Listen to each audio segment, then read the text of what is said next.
दोस्तों बहुत बहुत स्वागत करता हूँ हमारी एक और नई वीडियो में। दोस्तों आज की इस वीडियो में बात करने वाले हैं मृदा विज्ञान की मूलभूत बातें। जी हाँ दोस्तों, फंडामेंटल ऑफ सॉइल साइंस के बारे में बात करेंगे। ठीक है, हमारा लेक्चर 1 चलेगा, मृदा विज्ञान का परिचय हम सबसे पहले देखेंगे, इंट्रोडक्शन टू सॉइल साइंस। ठीक है, इसके बाद में देखेंगे इसकी डिफिनेशन देखेंगे, इसके बाद में क्या देखेंगे, इसका स्कोप देखेंगे। ठीक है, इसके बाद इसका इम्पोर्टेंस देखेंगे। ठीक है, इस प्रकार से आज की इस वीडियो में बहुत ही इंपॉर्टेंट लेक्चर चलने वाला है, जो मोस्टली बहुत ही बार एग्जाम में पूछा जाता है।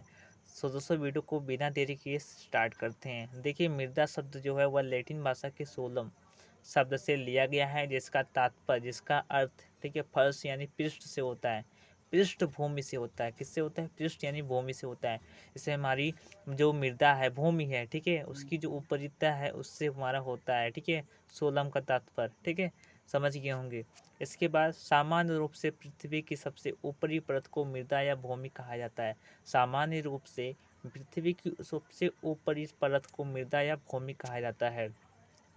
मृदा के वे खनिज पदार्थों का जैविक पिंड है। ठीक है, मृदा के वे खनिज पदार्थों का जैविक पिंड है जो विभिन्न विस्तार के परतों में विभक्त होता है, जो नीचे उपस्थित पदार्थों से आकर, ठीक है, भौतिक संगठन, रासायनिक संगठन एवं विभिन्न गुणों में भिन्न छोटा होता है।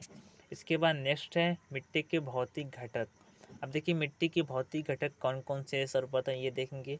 तो देखिए मात्र पदार्थ, सर्वप्रथम देखिए कि मात्र पदार्थ, देखिए मिट्टी के मुख्य घटक पढ़ रहे हैं। ठीक है, तो सबसे पहले आपका आता है मात्र पदार्थ, मियर सब्सटेंस। इसमें देखिए कार्बनिक एवं खनिजों का एक असंगठित पदार्थ जो मृदा विकास के लिए मूल पदार्थ होता है। ठीक है, नेक्स्ट आपका आता है कार्बनिक पदार्थ। तो सर्वप्रथम देखिए कार्बनिक पदार्थ जो होता है उसमें सर्वप्रथम आप सभी लोग देख सकते हैं, इसमें इस एक स्ट्रक्चर के माध्यम से आप लोग सब पूरा समझ जाएंगे। तो देखिए इसमें देखिए जो हमारा कार्बनिक पदार्थ है, ठीक है, कार्बनिक पदार्थ को 4 भागों में बांटा गया है, 4 भाग में बांटा गया है। सबसे पहले क्या आता है हमारा खनिज पदार्थ, ठीक है। सेकंड पर हमारा क्या आता है कार्बनिक पदार्थ। थर्ड पर हमारा क्या होता है मृदा जल, ठीक है। इसके बाद हमारा आता है मृदा वायु।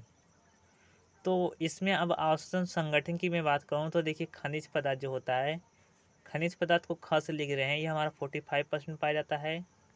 ठीक है, कार्बनिक पदार्थ कितना पाया जाता है, कार्बनिक पदार्थ को का से लिख रहे हैं 5% पाया जाता है। जल की मैं बात करूँ, मृदा जल की मैं बात करूँ तो 25%। मृदा वायु की मैं बात करूँ तो 25%। टोटल हमारा 100% हो गया। अब इसी में देखिए, इसी में आपका जो सॉइल होता है, ठीक है, तो इसका संगठन यही होता है कार्बनिक पदार्थ का। ठीक है, समझ गए होंगे। नेक्स्ट आपका बढ़ते हैं ह्यूमिक एवं जैविक पदार्थ। मृदा में विद्वान द्वारा उपस्थित अपचित जैविक पदार्थ जिसकी उपस्थिति, ठीक है, जिसकी उपस्थिति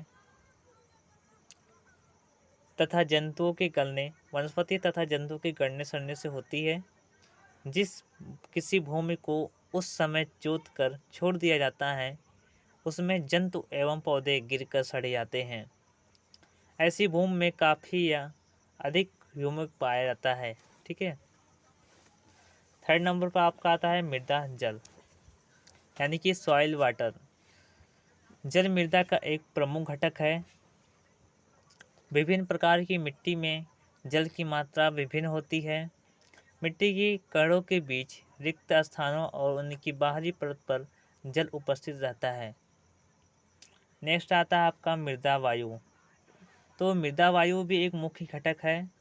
ठीक है, मिट्टी की कणों के बीच स्थित रिक्त स्थानों को मैक्रोपोर्स कहते हैं। इसके बाद सूक्ष्म जीव की मैं बात करूं तो ये मिट्टी में बहुत अधिक मात्रा में पाया जाता है।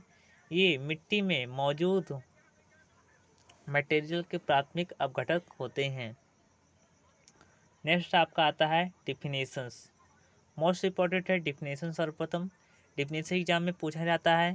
डिफिनेशन के लिए आपको 3 नंबर दिए जाते हैं, इम्पोर्टेंस के लिए आपको 4 नंबर दिए जाते हैं। ठीक है, स्कोप के लिए आपको 3 नंबर दिए जाते हैं। तो इस प्रकार से टोटल 10। नंबर आपके 10 नंबर हो जाते हैं। तो 10 नंबर का क्वेश्चन पूछा जाता है।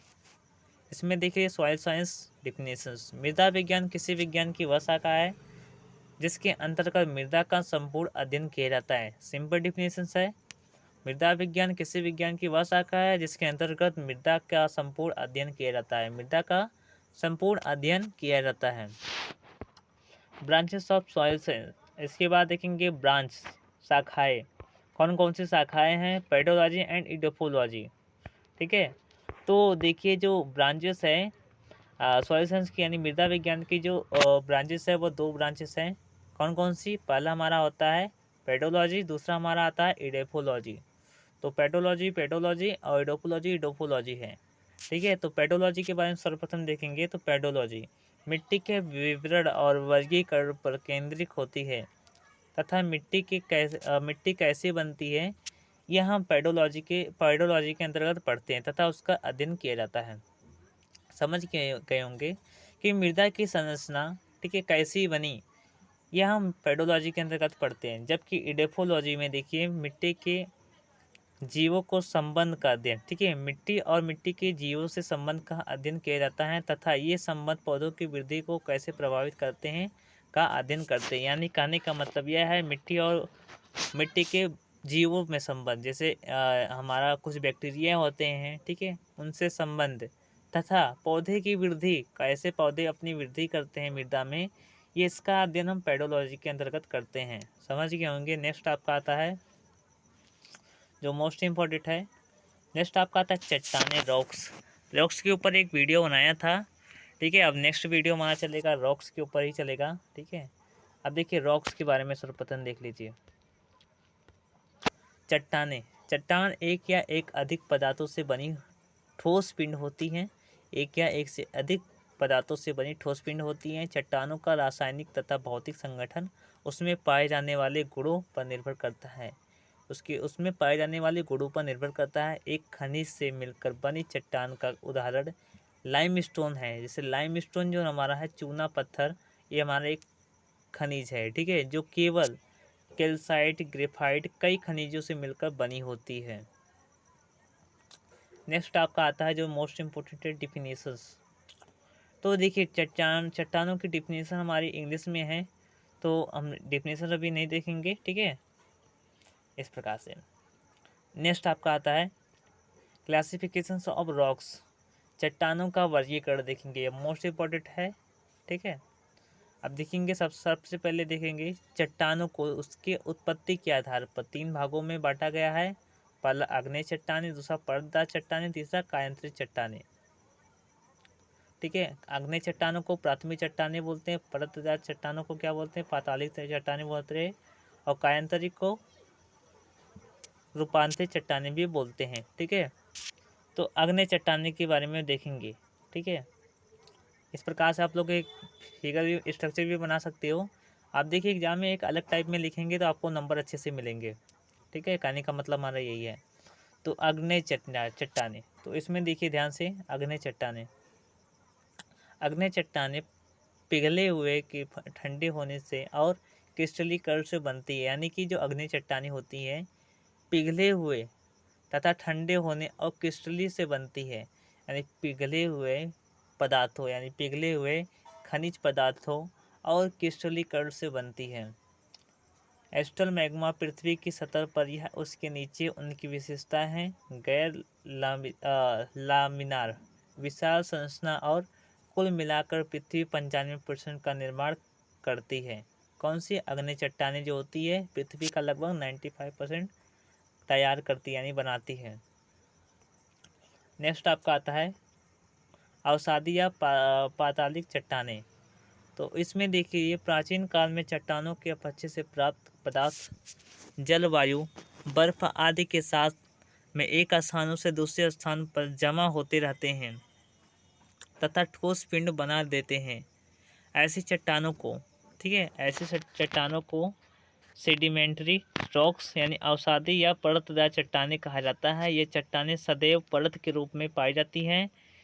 इस चट्टानों के अंदर जीव जंतु तथा वनस्पतियों के अवशेष भी पाए जाते हैं। नेक्स्ट आपका आता है कायांतरित या रूपांतरित चट्टानें। तो कायांतरित या रूपांतरित चट्टानें, इसमें देख लीजिए आग्नेय या अवसादी चट्टानों के मूल रूप से, ठीक है, आग्नेय या अवसादी चट्टानों के मूल रूप से परिवर्तित होने से रूपांतरित चट्टानों का निर्माण होता है।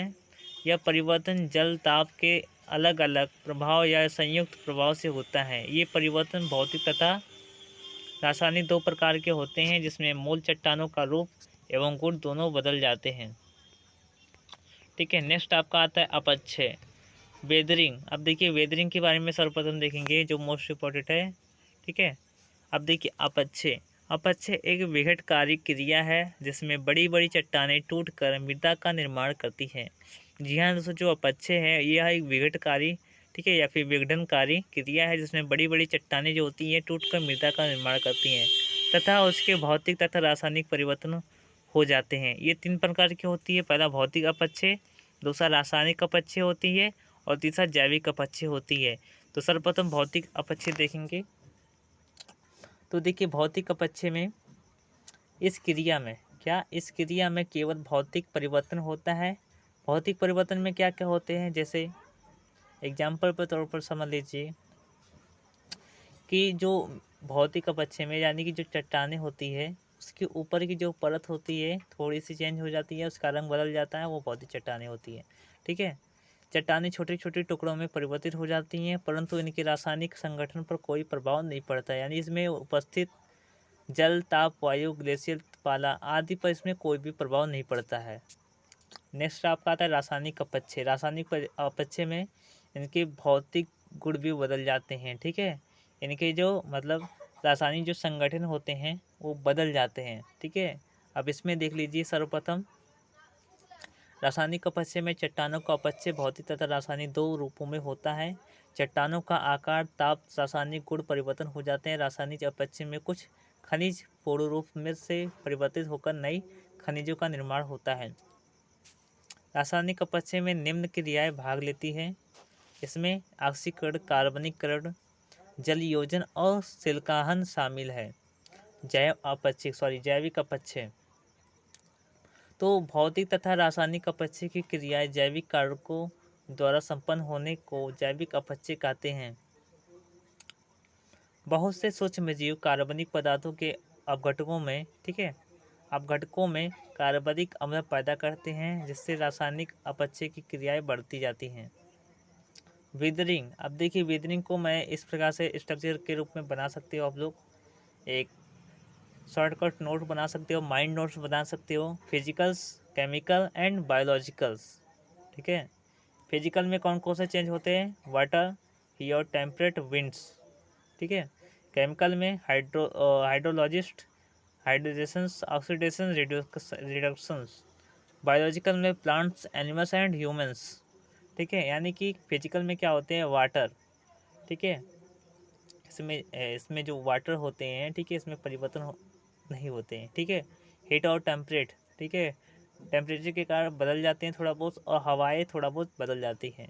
देखिए जो केमिकल में होती है, जो केमिकल्स में हाइड्रोलॉजिकल रिएक्शंस होते हैं, हाइड्रेशन होता है, ऑक्सीडेशन होता है, रिडक्शंस होता है। ठीक है, समझ गए होंगे। नेक्स्ट आपका आता है रॉक्स, चट्टानों का आरेख। तो चट्टानों का आरेख कुछ इस प्रकार से होता है। ठीक है, आप लोग देख लीजिए। ठीक है, sedimentary rocks and एग्ने rocks and metamorphic rocks. ठीक है, इस प्रकार से। नेक्स्ट आपका आता है सॉइल प्रोफाइल। मोस्टली इंपॉर्टेंट है soil profile. Next video soil profile रहेगा। ठीक है।